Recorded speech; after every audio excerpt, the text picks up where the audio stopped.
I think one of the biggest challenges in the valley, and it's been going on for over 20 years now, it's been going on since the mid-'80s, is the constant change of the landscape itself within the Bow Valley.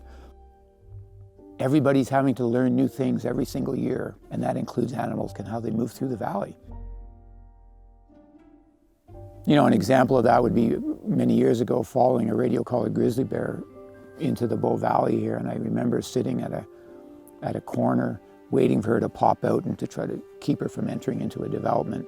And I remember her popping out onto the edge of the forest and going up on her hind legs and looking around, and what used to be a forest the previous fall was now completely gone and was just a big construction zone. And I just looked at her, and it was like she was thinking, oh my gosh, what happened and what do I do now? And I think it was a great example of how wildlife are really struggling at times to figure out how to move through the valley.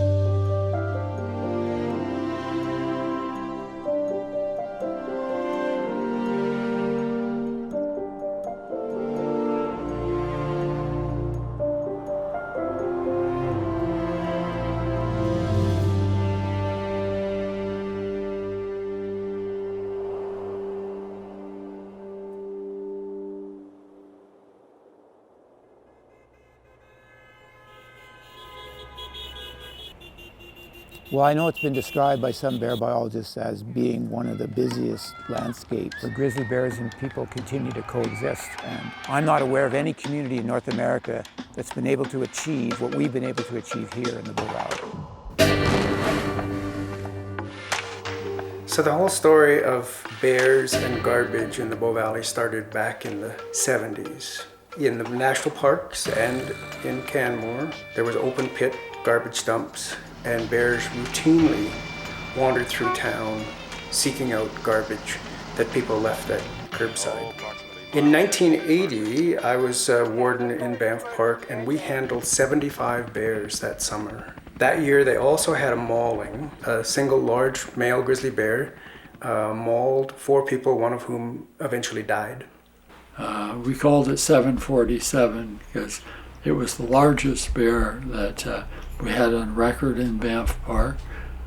Going at night to feed on garbage from the Caboose restaurant. Leftover steak bones and steaks and chicken bones. The bear probably been fattening on people's food and garbage for a long time. The 4 who were out fishing ran into this bear at close range while it was resting, and it attacked them. 3 of them were seriously injured. 1 person died. But everybody pretty well agreed garbage and grizzly bears or garbage and black bears shouldn't mix, or it was a dangerous mix. And then Parks Canada approved, I forget if it was $1 million or $2 million, to clean up the food and garbage, and they did that. We fast forward out to the early 90s. Canmore had been discovered. The town had gone from 4,000 residents to almost 10,000 residents. There was a group of citizens here in Canmore that were really concerned, that was trying to force town council to do something about bears and garbage in Canmore. We were learning very quickly that there was a strong relationship between how we were managing our waste and the impact it was having on bears and habituating them and attracting them into town and rewarding them. Once that connection was clearly made, then it was, how do we change? What we thought was really fascinating is recognizing that bears can do this, right? But they can't do that.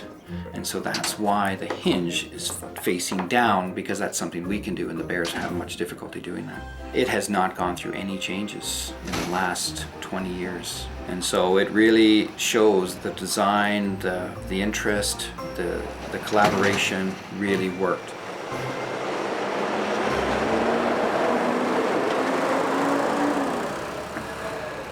us included, figured that once we got the garbage problem solved, that maybe that was going to be the end of it.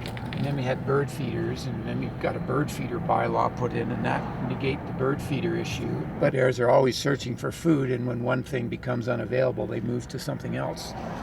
And then it's just this constant trying to keep ahead of the game and be aware of what's out there and trying to manage for it. So right now we're going to deal with this natural food attractant, but it's right on a busy trail.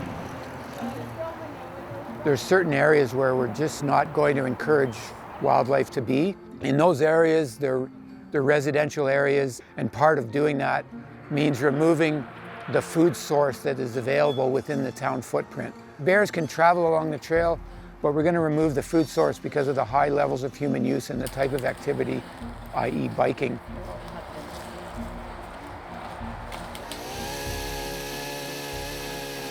Problem is, where we live, bears filter through here quite frequently, but if we leave an attractant out, they then want to stay and they get competitive, and then you have trouble. So we're trying to remove any reason for a bear to stay, just allow it to filter.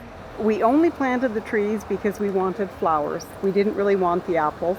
So we're really happy the town is replacing the tree with a flowering tree that won't fruit. We're very fortunate, and we thank them.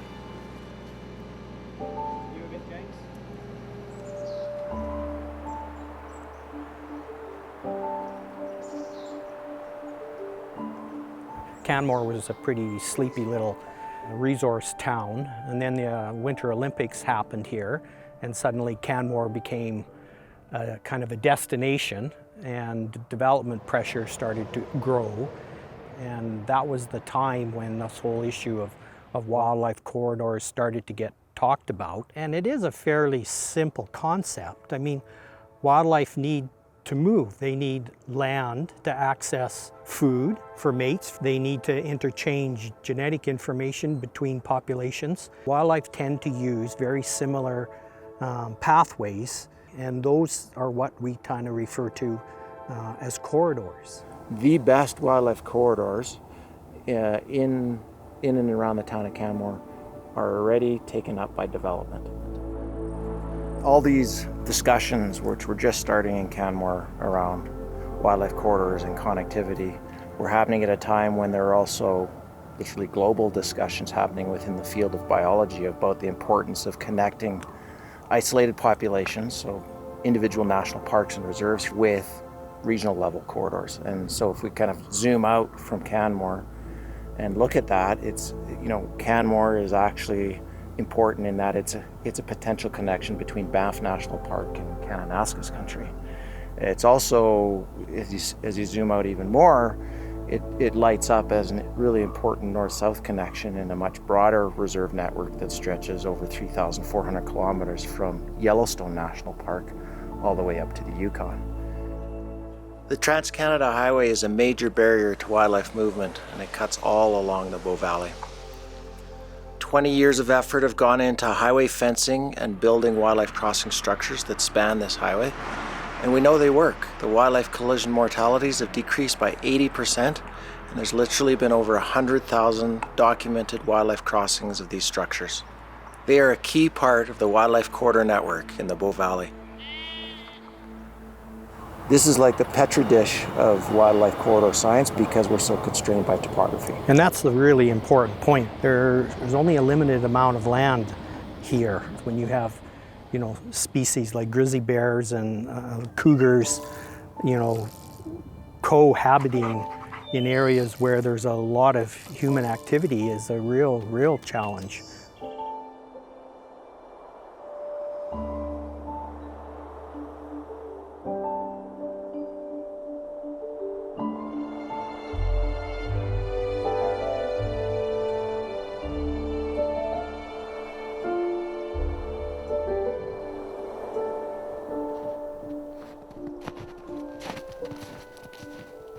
The Town of Canmore Council passed a motion to get a stakeholder group together to look at the issue of people recreating in wildlife corridors and habitat patches. In a year and a half, we've collected more than 1.5 million photos or images, and that involves people and wildlife. But what we're seeing is that 94% of use in these areas is human use. About 61% of them are recreating with a dog. And of those people recreating with a dog, about 60% of them have the dogs off leash. So what that tells us is that we need to do a much better job at reducing those pressures on wildlife. Most people want to do the right thing.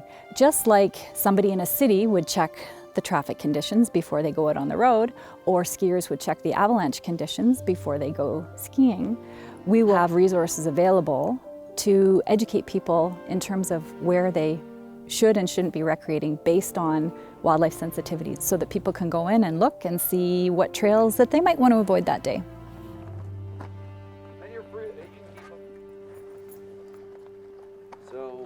Canmore Trailminders gave us? Yeah, oh right, yeah. We've got 13 Pulaskis. Awesome. Today we are actually working on a small piece of the overall project to implement some restoration of the habitat patch in South Canmore, which is where we are today. We're going to be restoring trails that are unnecessary and reducing the linear trail density throughout the area so the area is more effective for wildlife. In doing that work and trying to address how humans use the landscape in and around Canmore is really that we're giving animals the space that they need to move up and down the valley and get to the places where they need to go. We can successfully coexist with wildlife.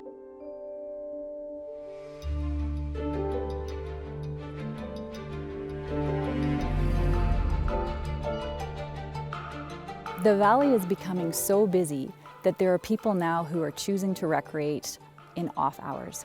And that opens up the whole forest to additional disturbance at a time when wildlife aren't expecting to see people. Around high human use, wildlife will often move under cover of darkness. So once you have people going in with big lights at night at a time that wildlife feels that they should be secure, then you're having a major impact. It's so great to be able to see what species are using this landscape. And for me to be able to know that cougars and wolves and grizzly bears are still using this area makes me very optimistic. But we are approaching a critical point, or we may even be at that critical point, and we need to start taking these steps to conserve wildlife movement through this valley for the long term. And we've still got a lot of work to do. We're not there yet.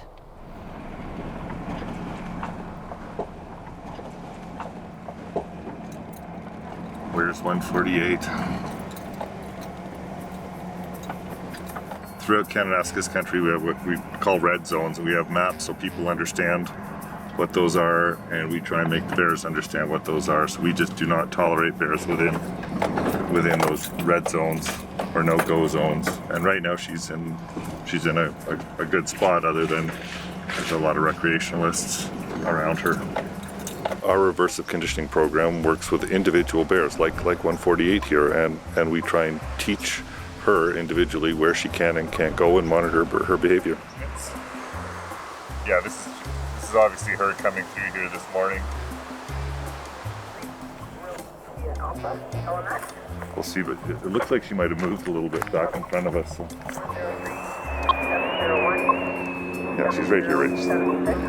They're happy. This is awesome for bears, but I've seen bears eat 20 salmon a day, and to get the equivalent in berries, it would probably take them weeks and weeks and weeks of berry feeding. They are so focused. They know this is ephemeral. This only lasts for days or weeks, so they're just head down and they're eating as much as they possibly can. And every time bikers are going by, it's a bit of an annoyance, and I think that's what's happening now. We're seeing quite a few cases of bears huffing at people, chasing people, because they don't want to be disturbed from eating. They just want to carry on doing what they're doing, and all when they're surprised by people, it's not a good situation for them. This, just right... Like 100 meters this way. Okay, we're gonna go take the next trail over. Well, and actually she's moving that way, so I just, there are bears everywhere. I might just go up Pauline. Yeah.